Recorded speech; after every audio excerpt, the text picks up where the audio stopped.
Zu einem Kongress der rechten Europaparlamentsfraktion ENF kamen aber nicht nur Populisten aus ganz Europa. Europe's main right-wing populist party. 2017, j'en suis sûr, sera l'année du réveil des peuples de l'Europe continentale. Ein neues Amerika, heute Koblenz und morgen ein neues Europa. Hello, I'm Richard Gisbert, and you're at The Listening Post. Here are some of the media stories we're across this week. It's not just Washington. Whenever journalists report on populist movements from the political right, the coverage gets complicated. We look at the situation in Europe. Cameroon has had the same president for 35 years. Last week, his government shut down the internet in parts of the country, and it wasn't subtle. Conflicts don't get much bigger than Palestine-Israel. Platforms don't get any bigger than Facebook. There's a story there. And Sean Spicer, the news conference, the hashtag, the movie. These days, it could be Dateline anywhere, and the basics of the story are as follows. Populist right-wing politicians on the rise, not unlike the recently inaugurated 45th President of the United States, and one of the central tenets of their message is shooting the mainstream messenger, accusing the media of being purveyors of fake news, making them the story. It happened again this past week in Germany when leaders of far-right Eurosceptic parties from France, Italy, Austria, and the Netherlands attended a conference and thrust the media straight into the spotlight. The German party that played host, Alternative für Deutschland, banned some establishment news outlets and their reporters from covering the meeting. Journalists were outraged, but that might have been the result the AfD was looking for. The larger issue, the one that goes beyond Germany and this conference is, how exactly do you cover politicians who thrive on being anti-establishment, which means being anti the media that has become part of that establishment? It's a quandary that journalists in many European countries will be facing as elections approach, including a potentially pivotal one coming up in France. Our starting point this week, the central German city of Koblenz.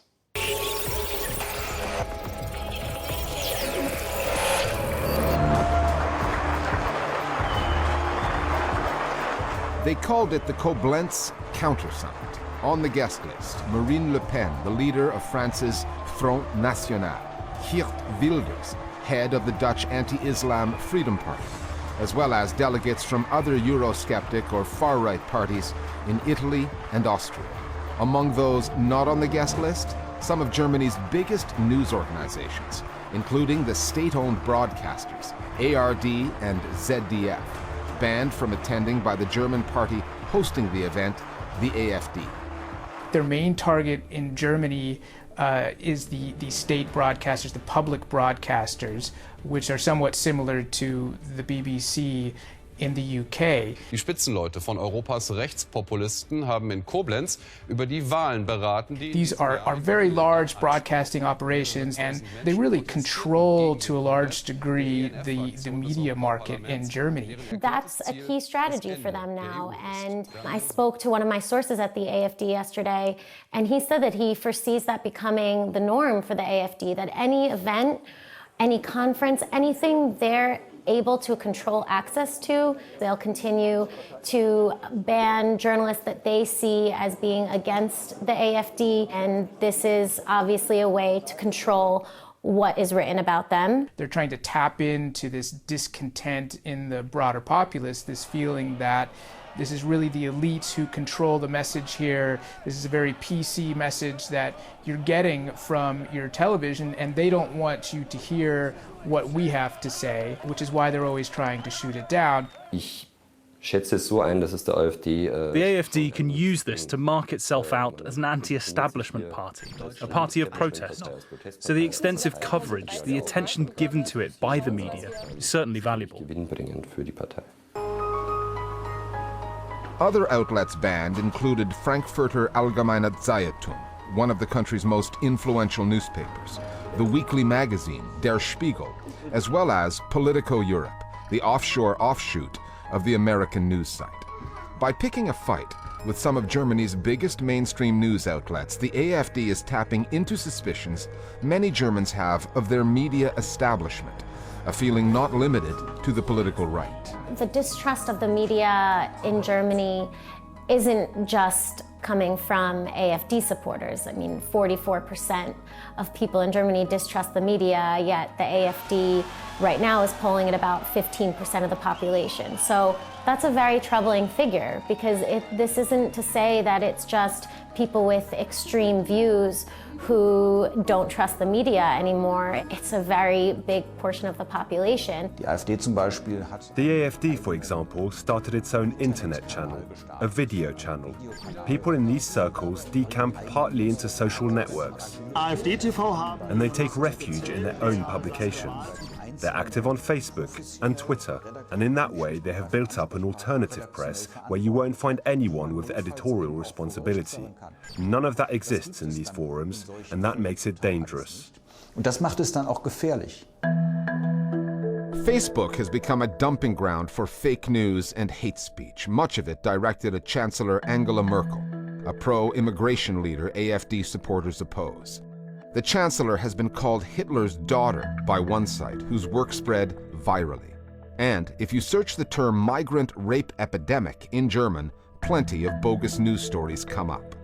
The Merkel government has put Facebook on notice. It says it has a new law in the works that would require sites to delete fake news or malicious material within 24 hours or face heavy fines.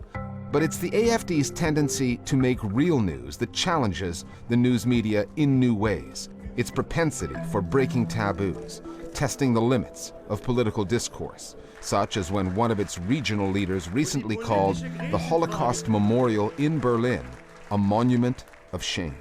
And these are things that obviously are very incendiary, and you run into this question, well, how much attention should the press pay to something like this? Clearly he's trying to draw attention to himself. The mainstream press come after him, and a lot of people call him a Nazi. And that again sort of fuels his supporters that say, you see, you can't say anything against what's going on in this country or you're accused of being a Nazi. Und seitdem ist die AfD vor allem mit The AfD uses taboo-breaking statements and actions and uses this to publicize and promote itself. You could say there is an interplay. The established media report a lot about the populist parties, about scandals, about scandalous statements. Partly this is for economic reasons. It sells more papers. At the same time, politicians are dependent on the publicity, so it's possible to speak of a symbiosis. Both sides can profit. What gets covered by the media often fails to address whether this is, in fact, a conscious attempt to provoke. ob es sich hier wohl eine bewusste Provokation handelt. Wenn man sich auch in anderen Ländern anschaut, wie When you look at how right-wing populists in every country deal with the media, we always see the same pattern: us against them. I don't deny that there is a basic mood among the population that fans the flames of the AfD and other right-wing or even extreme right-wing parties, but the media represents for many a convenient shared enemy. That's why we, as journalists, have ended up in a situation that we've never been in before, in which we have to explain our job and our craft. unser Handwerk erklären müssen. And the situation is not unique to Germany. Across the continent, populist, right-wing parties are on the rise. In the Netherlands, Geert Wilders' Freedom Party is leading in the polls with elections just 6 weeks away. France holds the first round in its presidential vote a month later, and Marine Le Pen's party looms large. Chancellor Merkel is expected to face the German electorate probably in September. The battle for hearts, minds, and ultimately votes will be intense. And the debate over whether the mainstream media can be trusted and what, in a post-fact world, constitutes the truth could prove central in which way Europe turns in 2017.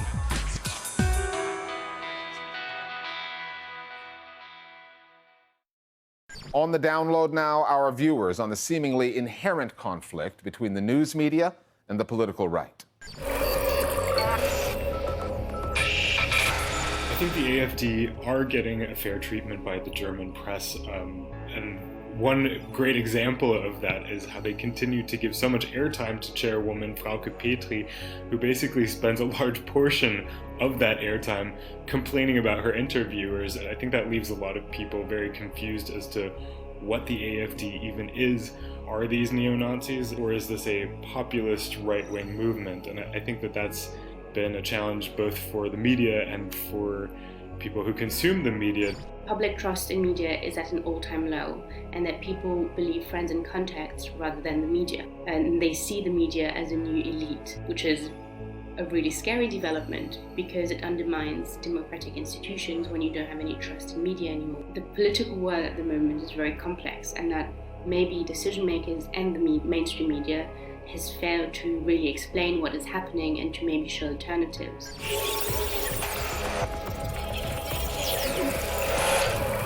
Other media stories that are on our radar this week, at the risk of belaboring a point we made in our last show. It's early days for the Trump administration, typically a time the new occupants of the White House and the press corps call their honeymoon period. It's certainly not working out that way. Sean Spicer, the new White House press secretary, told reporters, "This was the largest audience to ever witness an inauguration, period." That claim was bashed by journalists for the days following, and the defense, subsequently provided by one of Donald Trump's advisors, Kellyanne Conway, only prolonged the storyline. Sean Spicer, our press secretary, gave alternative facts to that. If they were hoping the term alternative facts would stick, the Trump team got that wrong. In an unprecedented break from its style, the New York Times ran a front-page story abandoning its previous terminology, terms like falsehoods and unsubstantiated claims, flat out accusing the new president of lying over how many Americans voted for him. And the White House has begun placing gag orders on government bodies. Scientists at the Environmental Protection Agency, for example, were ordered not to issue press releases, update their blogs, or post on the agency's social media accounts. Environmentalists have described that move as chilling, a major red flag for all Americans. President Trump has vowed to shut down the EPA. A Libyan journalist has been arrested by ground forces operating in the eastern part of the country, and the reason behind his arrest remains unclear. William Benzabia works for the Libyan channel Panorama. He was picked up at a checkpoint while on his way to a funeral in the city of Derna. Benzabia was stopped by militiamen affiliated with Field Marshal Khalifa Haftar, who is in charge of one side of the internationally backed government of Libya called the Council of Deputies. A video posted online showed Benzabia being interrogated by a soldier about possible links with terrorists. He is believed to have been transferred to a military facility in another city, El Beida, where, according to the Paris-based Reporters Without Borders, conditions are harsh and detainees are often tortured. These are tough times for journalists in Libya. Last year, 3 of them lost their lives while covering the deteriorating situation there. Another 10 covering protests ended up behind bars. There's been a crackdown on the flow of news and information in Cameroon, not on the supply side, the journalism, but on the consumer's end, through an internet kill switch. On the 17th of January, the government of the Central African country ordered internet providers to suspend their services in English-speaking regions. Thousands of teachers and lawyers in those areas have been on strike over what they call the government's marginalization of Cameroon's Anglophones through the imposition of the French language in schools and courts. President Paul Biya has ruled Cameroon for 35 years. His government spread word of the internet shutdown via text message, warning citizens against seeking and sharing unverified information, threatening them with jail terms and heavy fines, while declaring some Anglophone advocacy groups in Cameroon are illegal and a threat to national security. At about this time last year, Israel was facing what came to be known as the knife intifada, hundreds of apparently uncoordinated attacks involving Palestinians stabbing Israelis. 36 Israelis lost their lives, and more than 200 Palestinians were killed during that period by Israeli security forces. The other weapon, apart from kitchen knives, that drew the attention of the Israeli security establishment was social media. The rationale offered because some attackers went online to signal their intent or had been exposed to provocative posts there. The internet required policing for what the authorities called incitement. The result, hundreds of arrests and prison sentences for Palestinian activists, ordinary citizens, as well as journalists, based on what they wrote or shared, particularly on Facebook. Facebook itself has reportedly responded to numerous requests from the Israelis to censor its content, but that has not stopped politicians from pushing for new laws to force social media companies to comply more fully. Palestinians affected say that Facebook is just another place, the latest place, where their voices have been silenced. The Listening Post's Will Young now reporting from Israel and the occupied territories on the emergence of social media as yet another battleground in the conflict between Israelis and Palestinians.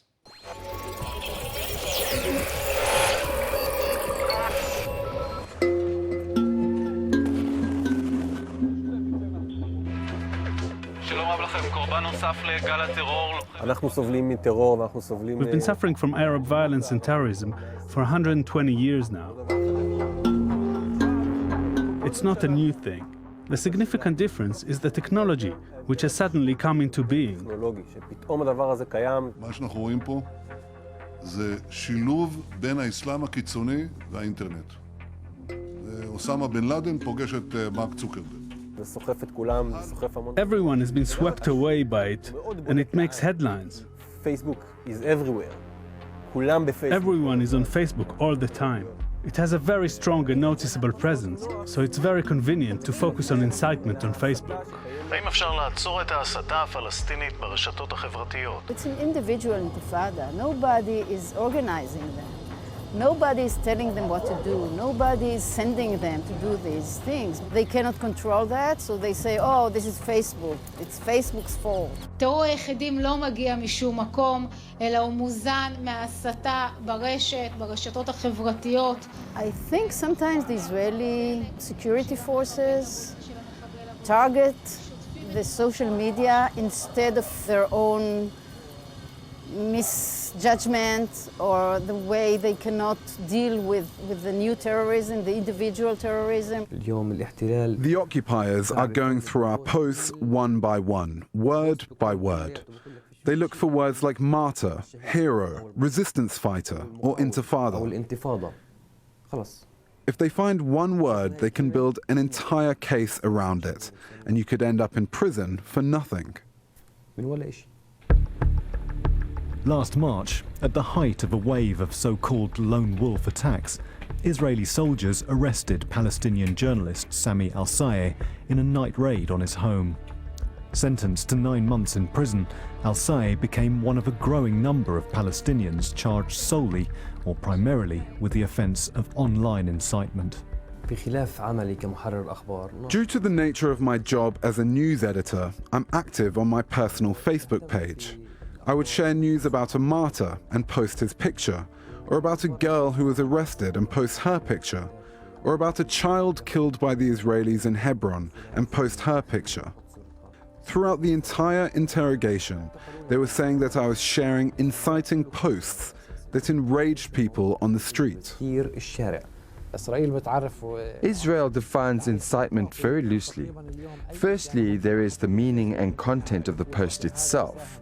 That is, whether it contains incitement to violence according to the criteria of the Israeli courts. Then there is the extent of its influence. According to the logic of these courts, how many friends a person has, how many shares a post has, how many likes, all of these are considered evidence of influence over public opinion and contributing to a discourse that could eventually lead to acts of resistance against the occupation. There was a raid on the city of Qabatia, and there were many arrests there because of Facebook. Their friends, neighbors, classmates had been martyred, so people posted their pictures with captions such as, "The martyr is a hero," and "God bless your soul, my friend." Because of these words, they were jailed for 5 to 6 months and fined thousands of shekels. No one who wants to attack an Israeli soldier is waiting for me to write a few words on Facebook to encourage or incite them. Young people themselves have become more aware of our struggle. They see how cruel the occupation is to them. With walls, fences, checkpoints and other restrictions coming between the Palestinians here in the West Bank and those in Gaza, and separating them from Palestinian citizens of Israel, platforms like Facebook provide a space online where they can share their opinions, stories and experiences.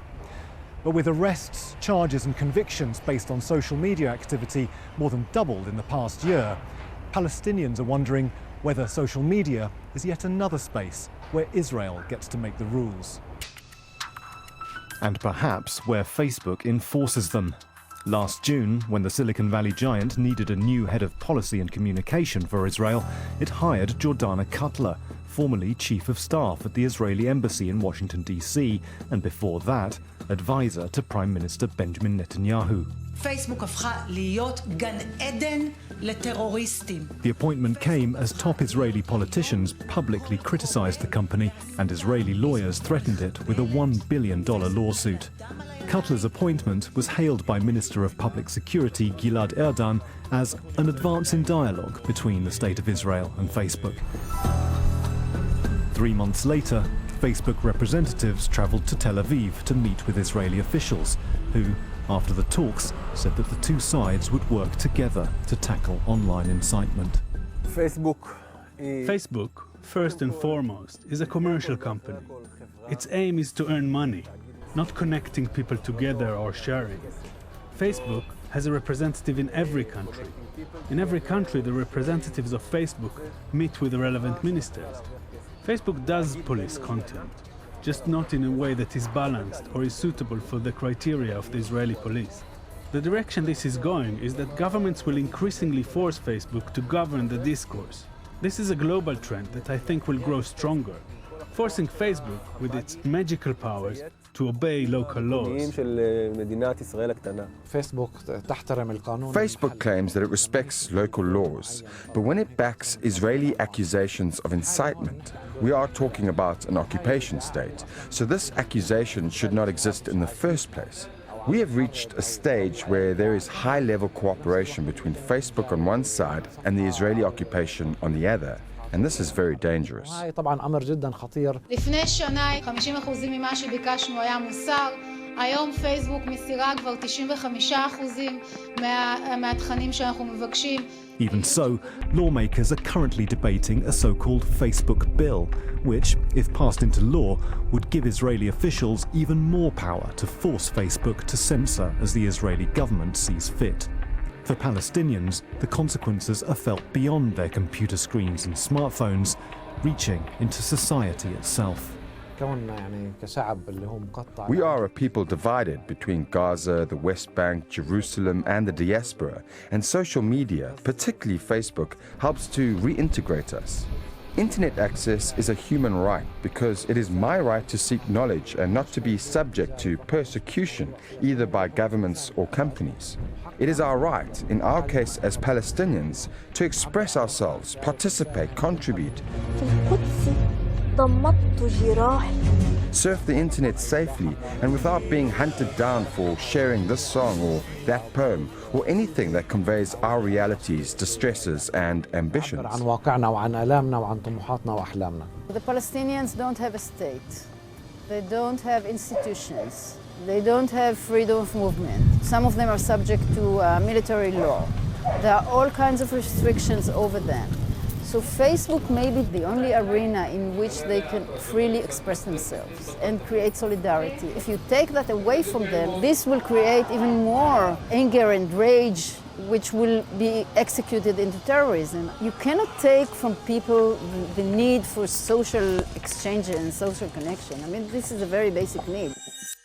Finally, ever since the new White House press secretary Sean Spicer hit the ground running on that first full day of the Trump administration, social media has been flooded with memes playing off the White House's use of what it calls alternative facts. Spicer has been taken to task for inflating the number of people attending the inauguration. And despite all kinds of evidence to the contrary, he's sticking to his story and to his numbers.